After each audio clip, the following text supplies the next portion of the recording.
Hey there, RosterWatch Nation, friendly bird trash man, and our attempt to give you more round the clock fantasy football news, information, strategy. Um, we're doing more live streaming, so um, join us, join me. I mean, it's just me for now. Um, Cody and Alex did our first one today at noon Central Time. But they left me to my own devices for this evening um, service, we'll say. Most of the time, though, I think I'm going to be doing it in the mornings. I think it works better with my schedule for the other plethora of work that I do. But let's go ahead and get started with the fantasy news that has happened throughout the day since that noon show. I hope you can appreciate my Tears for Fears shirt. Uh, if you're a child of the 80s, 90s, you may know what I'm talking about. Thanks, Harry Snowman. Thanks for joining me today in the chat. Let's go ahead and get started. First off, we'll start with the most recent news and work our way back. Justin Watson and the Texans agreed to terms. Watson is formerly of the Chiefs. You know, he had some decent games for the Chiefs. I mean, basically a small tight end for them. You know, I don't think the problem, though, for the Texans is that they need more receivers. I think the problem is that they need more offensive linemen and better offensive linemen, and they just got rid of an offensive lineman. I'll get to that in a sec. But first, continue with Justin Watson. I don't know that it's really that much of an improvement on the wide receiving core. I mean, with Tank Dell being hurt so often, um, bless his heart. I love that kid. And we have to imagine that the Texans will probably move on for Robert Woods. We don't know if Stefan Diggs will be back. So I guess they do need some wide receivers. I went to camp. I've gone to camp the last few years, and they've have some decent backup receivers. He's thinking about like John Mechie, Xavier Hutchinson, that they've had. Justin Watson, 29. He'll be 29 next month, add into that group. I don't think it really moves the needle for me fantasy-wise. Something that is related to Justin Watson being signed to the Texans though, is that Laramie Tunsil was just traded. So Laramie Tunsil, who has been a tackle in the league for many, many years. I think he's 31, maybe turning 32. He's a Pro Bowl tackle. He was traded to the Commanders, who just seem to be getting better on offense, for 4 draft picks, and a 2025 fourth round pick. The picks are Washington's 2026 second rounder, their 2025 third rounder, their 2026 fourth rounder, and a 2025 seventh rounder. It doesn't really make sense to me. The Texans are getting rid of arguably their best, well, really their only left tackle on the team. And, as if CJ Stroud didn't already have trouble staying upright in that offense. They're adding wide receivers, but they're getting rid of their tackles. It doesn't really make sense to me. Maybe they'll use all those picks on more help. And while 31 seems kind of old, for some positions, for tackles, it's not really that old. I mean, these guys play a long, long time if they can stay healthy. So I think it sets the Texans back further. Sure, get more help on the receiving core, but it doesn't really matter if CJ Stroud isn't going to be upright most of the time. So boo birds are coming out for me for the Texans right now. After that, we have Joshua Dobbs. The Pats agreed to terms with him. Dobbs, former quarterback of the 49ers, 2-year contract. He's over 30 now. And he'll be basically Jacoby Brissett's replacement, backing up Drake May. Drake May, who, really took strides this past season. I think he's going to be under center most of the time unless he gets hurt, but he could get hurt. He's a guy that runs the ball a lot. And I think Dobbs, has shown that he can work out in a pinch. Yeah, I mean, I guess he's arguably a dual threat. He can run and he can throw it. He gives the offense a fighting chance most games. Hopefully, we don't even have to talk about Josh Dobbs after this point, though. That's kind of what I'm hoping. Another backup quarterback um, found a new home. Dorian Thompson Robinson, formerly of the Browns, was acquired by the Eagles for a fifth round to a 2025 fifth round pick in exchange for Kenny Pickett. Um, DTR probably fits into the Eagles' offense better than Pickett did. Um, he's been pretty terrible and the time that we've seen him under center for the Browns, but the Browns have pretty much stunk. It's hard to blame the young quarterback who really hasn't had a chance to develop. Maybe he'll get a chance to do that, playing second fiddle or third fiddle in the Eagles offense. I mean, he'll be competing with Tanner McKee. And Jalen Hurts has been shown to be pretty foolproof as far as, injuries go thus far in his career. Tush push, be damned. So DTR, new home for the Eagles. Hopefully, we don't talk about him again for the rest of the season. Just like Joshua Dobbs. Kenny Pickett, like I said, he goes to the Browns. And, he actually could end up starting some games for the Browns. The Deshaun Watson experiment, if that's what you want to call it, is done. Pickett would be arguably the worst starting quarterback in the league, from my perspective, if he was the starter. He's only 27. It's likely that the Browns will add another quarterback in the draft. The Browns, who we thought might be just doing a fire sale, they held on to Myles Garrett, so it looks like that's not what they're going to be doing. It seems like a quarterback, well, actually, their first pick will probably be for a quarterback. But it does look like Kenny Pickett could see some starts, especially at the beginning of the season. Let's hope they get some more running back help for the Browns, because this offense is looking pretty pitiful at this point.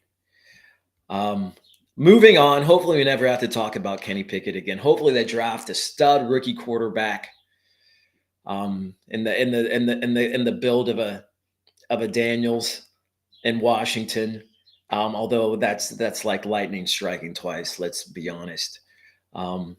Kenny Pickett's probably going to be a starter. So, I mean, I guess the silver lining is, in two quarterback leagues, you can probably get Kenny Pickett really late, and maybe, I don't know, maybe, just maybe, he'll make strides this season, and you might actually be able to use him, but probably not.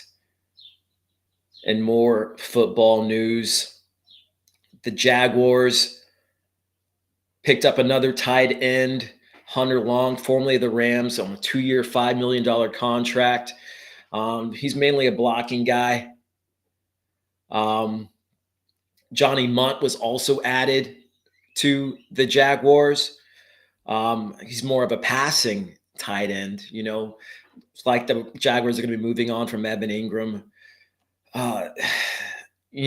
We wanted their offense to get better. But it doesn't look like it is currently. It looks like they're just adding bodies. And I guess maybe Hunter Long, silver lining there. Maybe he'll help protect the quarterback there in Jacksonville a bit better. Maybe he'll help protect their runners a little bit better. But this really doesn't move the needle for me in fantasy, because he is primarily a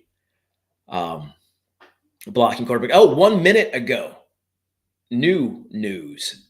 The Patriots just signed Mac Hollins to a 2-year, $8.4 million contract, adding another, I don't want to say useless body in that wide receiving core. Mac Hollins actually had some decent games as a Bill. He's had decent games really wherever he's been, but the fact that he hasn't really been able to stick anywhere.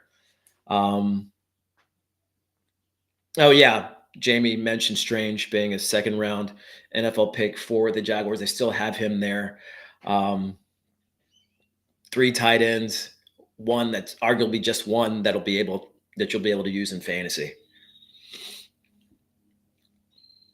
Mac Hollins, 2-year, $8.4 million contract to the Patriots just now. I was hoping that they might get one of the higher upper echelon free agent receivers to go to help out Drake May in that receiving core for the Patriots. But that doesn't look likely at this point. It looks like, they're settling on Hollins and maybe drafting some more receivers. They have some decent young receivers there, allegedly. But we'll see what happens. Drake May, they're hoping. I guess that their idea, this is help for him. And I guess Mac Hollins, like I said, did have some good games with the Bills, and maybe given more snaps, maybe given the opportunity to be, a 1 or 2 receiver in that offense, maybe he'll show up in fantasy. Maybe you'll see him in the garbage grab a couple times throughout the season. But it's not really moving the needle for me. Another receiver who I wish moved the needle for me more. I really like this guy, actually. He's been pretty excellent in stints for the Giants. And that is Darius Slayton, who was just signed to a 3-year, $36 million contract. He's led the team in receiving 4 of his 6 years there. And that sounds kind of crazy. But, I remember in the pre-draft process, the year that he came out, I liked Darius Slayton a lot. I thought he was a little bit rough around the edges, but he was a massive deep threat who knew how to get open. The most that he's had, 770 yards in a season, 50 receptions. It doesn't really move the needle for me in fantasy, like I said, but it does keep him there on the Giants. It does give them, some continuity there and that receiving core. So, good for them. In other football news, Josh Palmer. We talked about Mac Hollins leaving the Bills. They added wide receiver Joshua Palmer, formerly of the Chargers, on a 3-year, $36 million contract. $18 million will be guaranteed. And it, immediately puts Joshua Palmer in. He's going to be, I have to check and see if he'd fallen out of our Dynasty top 250. But he's definitely going to be in there now. Josh Allen, I think it was funny. I feel like the Bills were kind of taking the Chiefs route of kind of piecing together a receiving core for their quarterback and just, hoping for the best. It's worked out for the Chiefs to some extent. It didn't work out for the Bills, and it hasn't worked out for the Bills. They continue to fall short. So they added Joshua Palmer, who Byron loves. He'll tell you all about Joshua Palmer.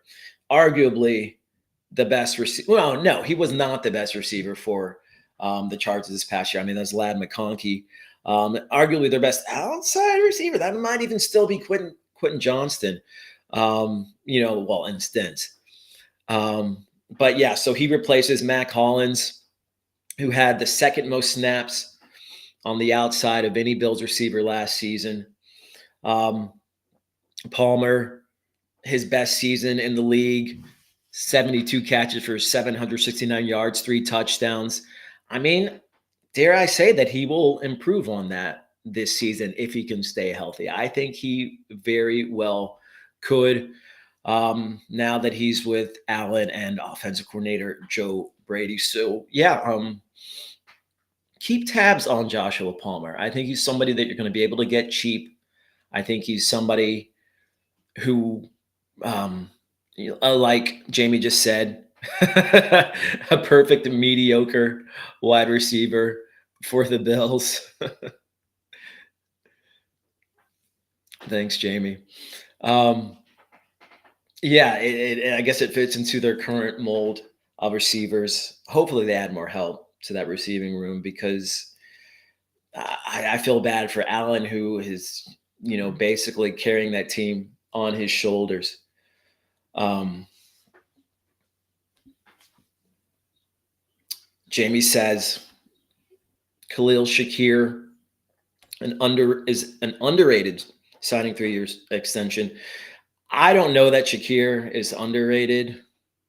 I didn't love him as a prospect coming into the league. I didn't love him at the Senior Bowl. I think he came into a situation where um, there really weren't that many other viable options on offense. I think he's improved since coming into the league, but he's not somebody who outside of deep PPR formats, am really interested in this season. All right, more football news.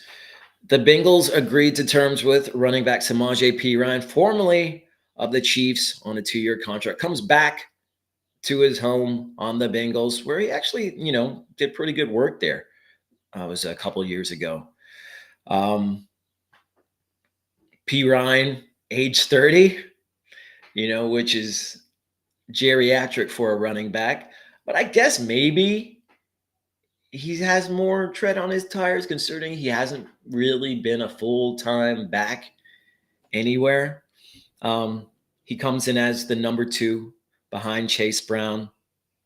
But, he is a receiving running back, so he could cut it into some of Chase Brown's third down snaps. So that, takes a little bit of the shine off of Brown, at least thus far in the offseason.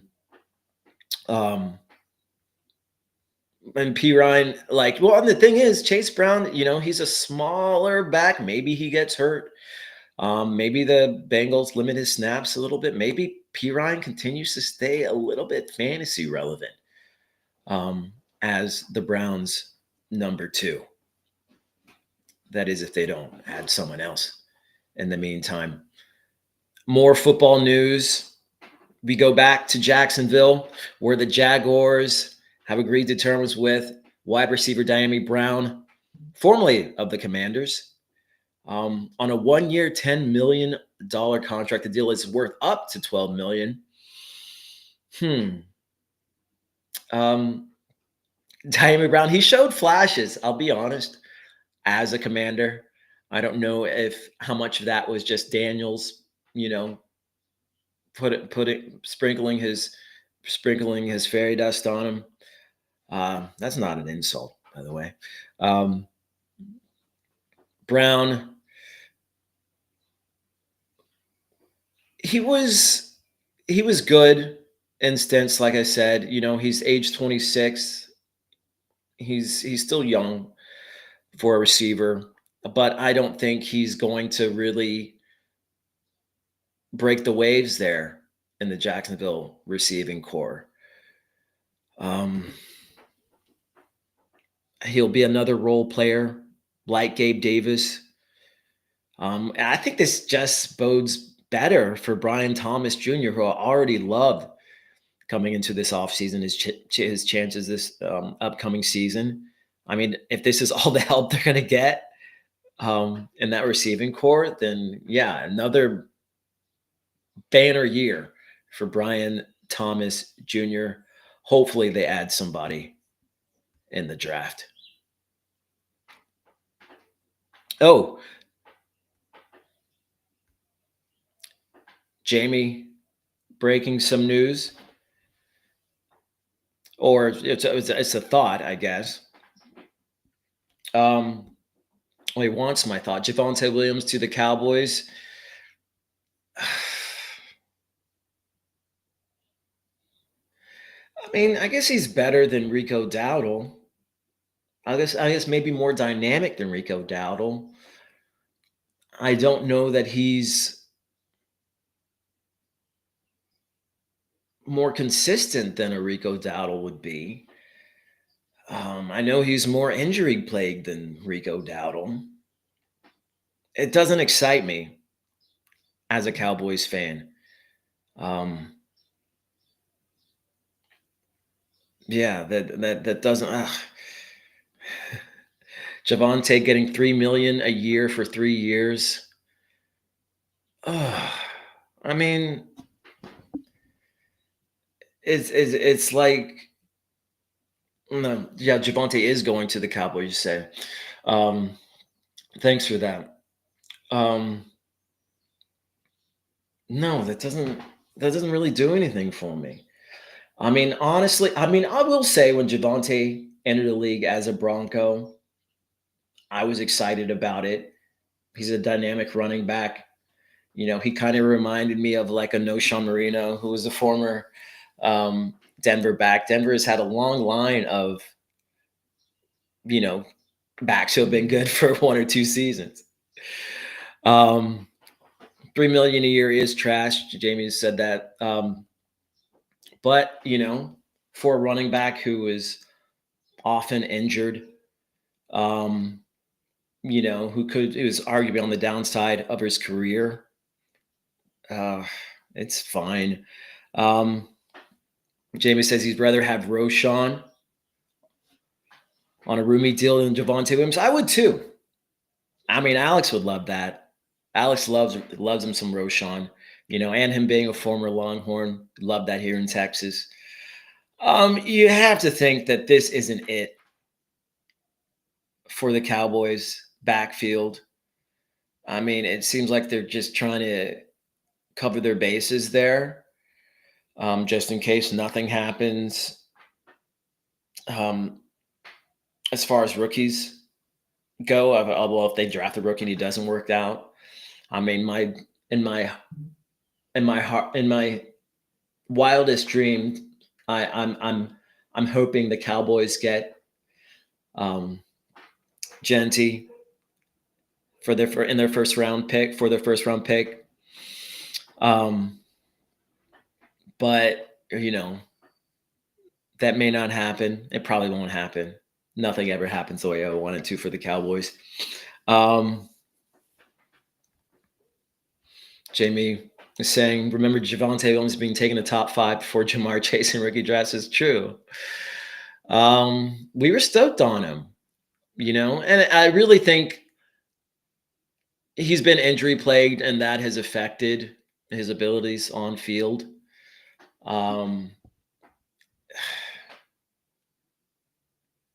Anyways, let's move on from that. There's more news to talk about, and I don't have that much time to talk about it. Justin Fields agreed to terms with the Jets on a 2-year, $40 million contract, $30 million guaranteed, which is likely to be a prove-it deal. Still pretty good for Fields, who, showed out for the Steelers this past year. Threw 5 touchdowns, 1 interception in his 6 starts. The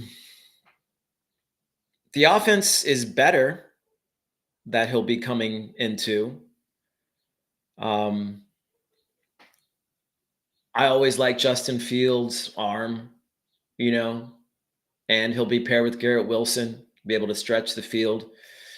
I think Garrett Wilson could go nuts with Justin Fields as his primary target. Yeah, we could see Justin Fields under center for the Jets for the entire season. Yeah, Harry Snowman saying Fields is the biggest news of the day. Yeah, I wouldn't argue against that. Um, yeah, like I was saying, he will target Garrett Wilson until he can't target him anymore.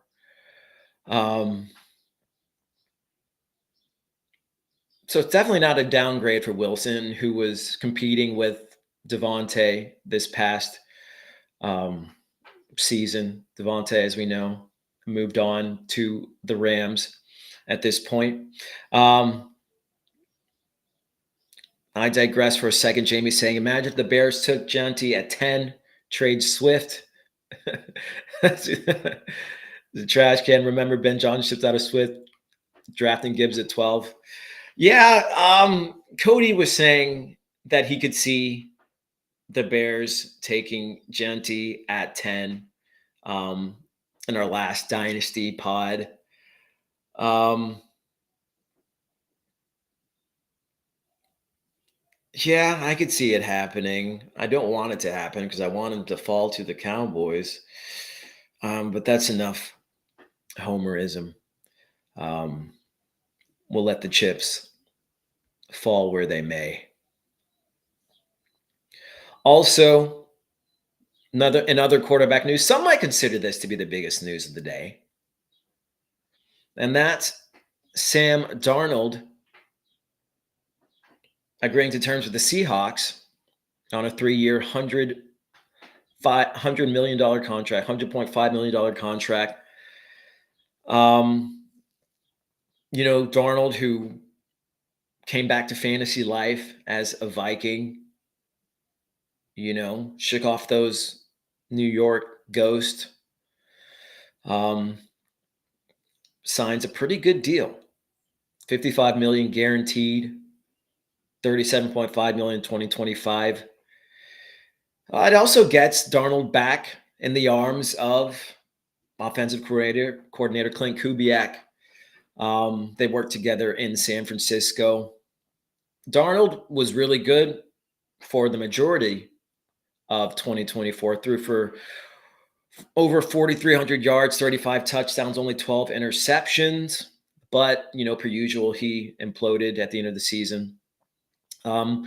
We really don't know who he's going to be throwing to other than Jackson Smith and Jigba.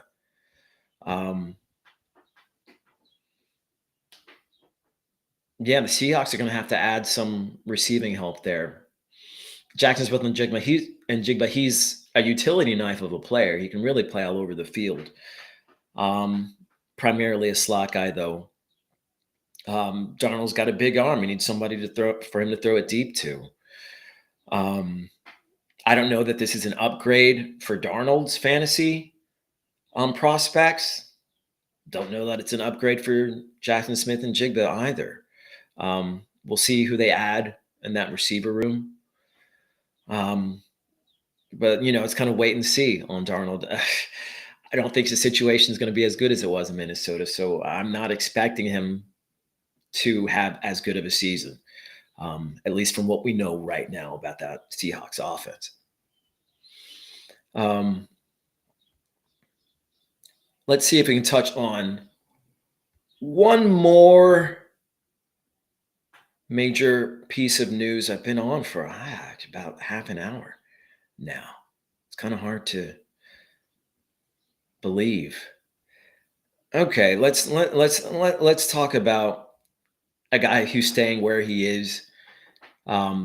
Cody and Alex might have gotten to this earlier on their installment, but Buccaneers re-signed wide receiver Chris Godwin to a 3-year, $66 million contract.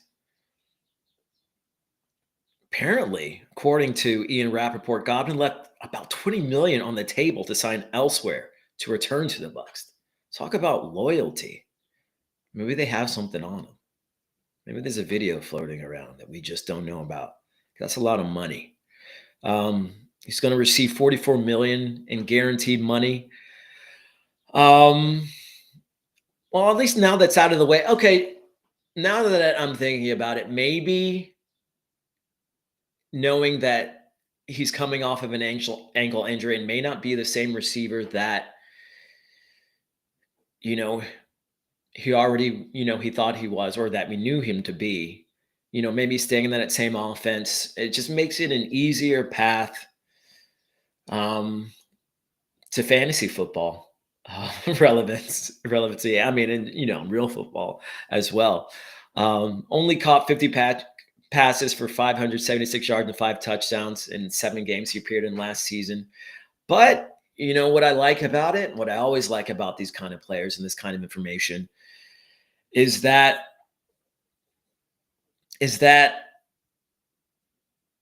he's going to be undervalued in drafts. And that's what we love as trash men and aspiring trash men in fantasy football. So there you have it. Thanks, Harry Snowman. Thanks, Jamie, for contributing so much today. I appreciate it. And I don't know, I guess I'll see you tomorrow. This is Anthony Richardson. You're listening to RosterWatch. This is AJ Brown, and you're listening to RosterWatch. This is Josh Allen, and you're listening to RosterWatch.